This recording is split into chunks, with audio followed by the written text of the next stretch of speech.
Hi guys, Erica Hernandez here with Judge Ron Rangel. Thank you for joining us for this something you were doing, Facebook Live. It is my pleasure. I'm happy to be here. Well, we're going to talk today about jury duty. I've been getting a lot of questions from our viewers. They're still getting summons and they're wondering what's going on if there's no trials going on. That's a good question. So summons have to go out and be ordered at least 4 to 5 weeks before people actually come into the courthouse. And so as a result of that, we never know with this pandemic how quick we're going to have to start jury trials. And so if we say, for instance, Metro Health is telling us you are now able to have jury trials, unless summons are going out, there's going to be a lag of 4 to 5 weeks. So we may be ready to start in-person live jury trials now, but because of that lag, would have to wait 4 to 5 weeks. Well, that's 4 or 5 weeks of lost time. We want to make sure that we utilize as much of the time as available when we start jury trials. So summons are still going out. Now that's one answer. The second answer is that we are still having virtual jury trials now. So when people get summons to appear online through the Zoom process, they still have to come in with the idea that there could be a virtual jury trial that takes place. And I'm in a virtual jury trial now. It's a civil commitment case.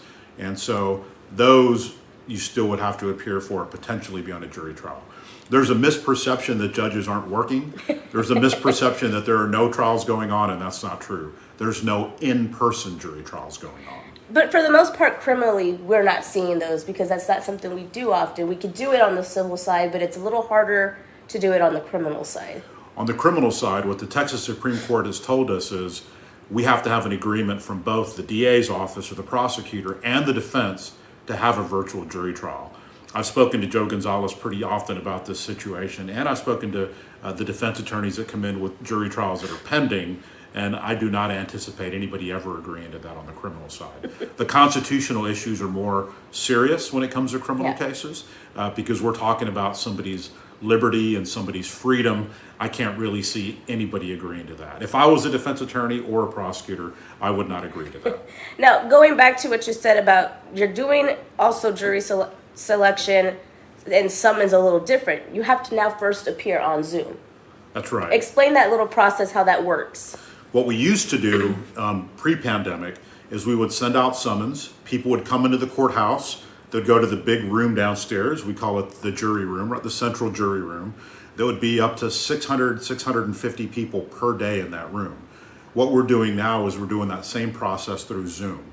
Now, what happens when people come in for the jury qualifications is they come in and ask questions like, am I qualified? If I am qualified, is there some other way to get out of jury service?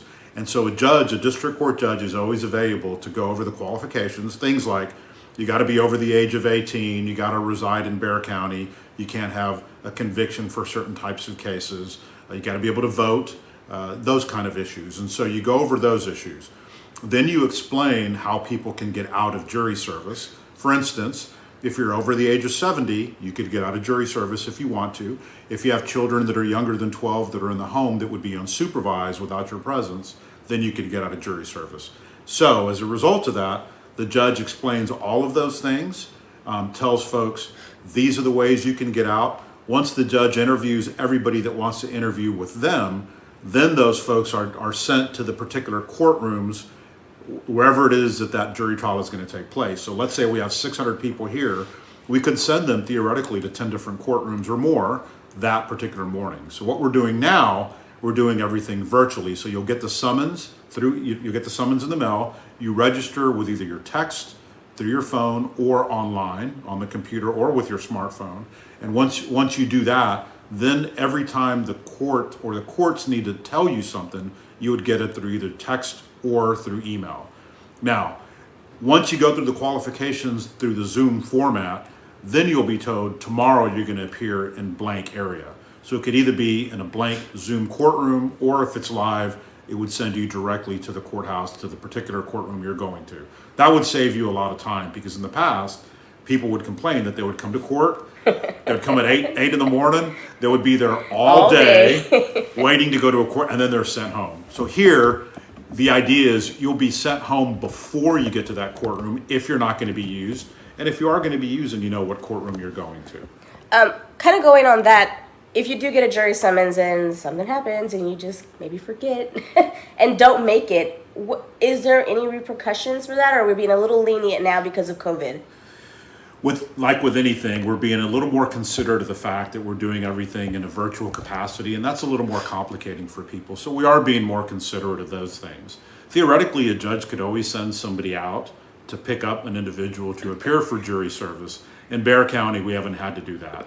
I heard once, and I keep repeating it because it's a very good thing to say, that Bexar County really does lead the state in urban populations as it relates to people that get summoned that come in for jury duty. So it's something to be proud of. We have not had those issues here. There are those issues in other jurisdictions, not in Bexar County. Is there something a person should do, though, if they do miss? They should call somebody, be like, hey, I'm sorry, I forgot? Or is there anything that would work in their favor to do? That they could always send an email to the jury room or a text and say, I missed, this is the reason why, and then somebody would contact them. And if the judge would either excuse them, they would be excused, or if they're told to come back on a different day, then they would do that. Is there anything else people should know about jury duty when they come to the courthouse, especially once we do hopefully open back up next month, what we could expect? Well, talking about jury duty generally speaking, and then we'll talk about opening up. So when it comes to jury duty, a lot of folks want to know what's the situation with jury pay. Because when they come in on the virtual Zoom hearing, they don't get paid for that. And the reason for that is there's a statute, the law says that the first day you get summoned, you get paid $6 a day. But that, according to the statute, is meant to reimburse you for whatever costs you have to travel and to park. So the $6 the first day is meant for travel and parking. So if you come in just on the Zoom and you don't go anywhere after that, you don't officially qualify for that $6. Okay, so makes sense. we do get a lot of emails from people that say, "Where's my $6?" Right? Then when you do come in the first time for a jury board, what we call voir dire, which is actually jury selection, then you would qualify for that $6. Then you get paid $40 every day after that. So you get paid $40 every day that you're in trial, $6 for that first day you physically come into the courthouse. So your question related to what we expect, currently we're looking at the numbers. The numbers look great. I think we went down by 6+% on the overall positivity rate. We're still in the 30s, but the way the projections look, we are looking at starting up March the 1st or February the 28th, which I think is a Monday. March the 1st is a Tuesday. As soon as we get started with in-person jury trials, we do believe that we'll start very conservatively, still do one felony district court per day, several county courts per day, and a civil district court a day. If the number as it relates to positivity goes down under 5%, then we'll increase that. So we will be increasing that as the numbers improve.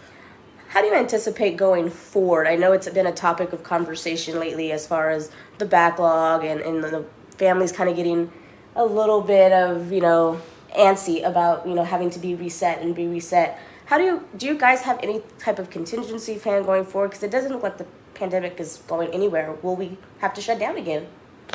There's a lot of different things that we're looking at. I know a popular one right now is looking at other venues to have jury selection.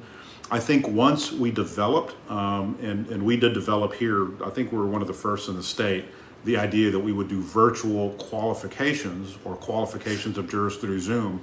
That relieved a lot of the pressure as it relates to using other venues, because usually those processes require at least 650 people per day in one room.